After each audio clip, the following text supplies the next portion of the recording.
नमस्कार। सुलभा स्टोरीज में मैं सुलभा दिवाकर आपका स्वागत कर रही हूँ। एमटीएनएल यादों का गुलदस्ता में मेरी नई कहानी लेकर ट्रेनिंग। एमटीएनएल परीक्षा पास होने के बाद में ट्रेनिंग के लिए हमें मलबारी इलेक्शन जाना पड़ता था। बीएसटी बस से हम बाबुलनाथ स्टॉप पर उतरना पड़ता था।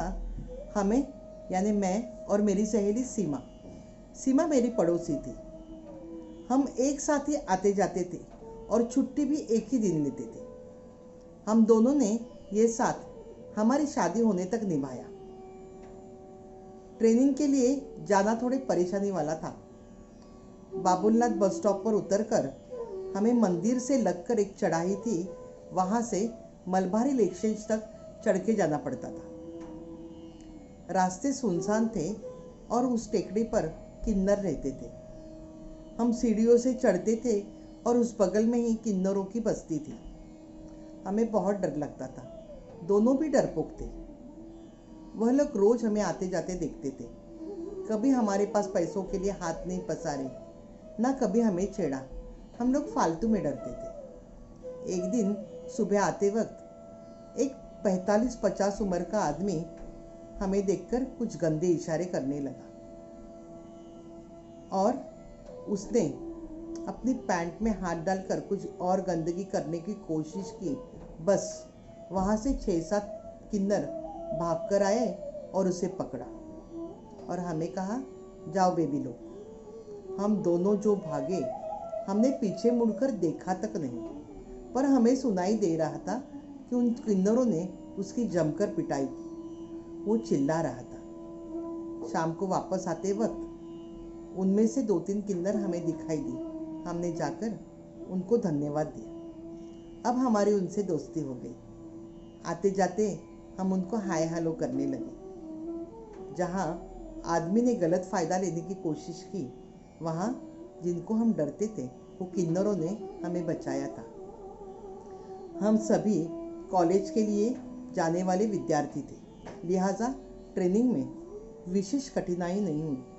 किंतु अब तत्पश्चात बची हुई शिक्षा हमने पत्राचार माध्यम से खत्म की।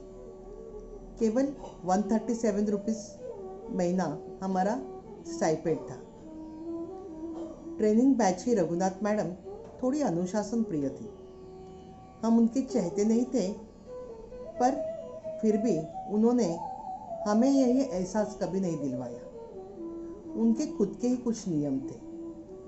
ट्रेनिंग के पहले ही दिन एक मलबारी इलेक्शन में आग लग गई और हमें घर छोड़ा दिया। इस प्रकार ट्रेनिंग की शुरुआत ही थोड़ी डराने लायक हो गई।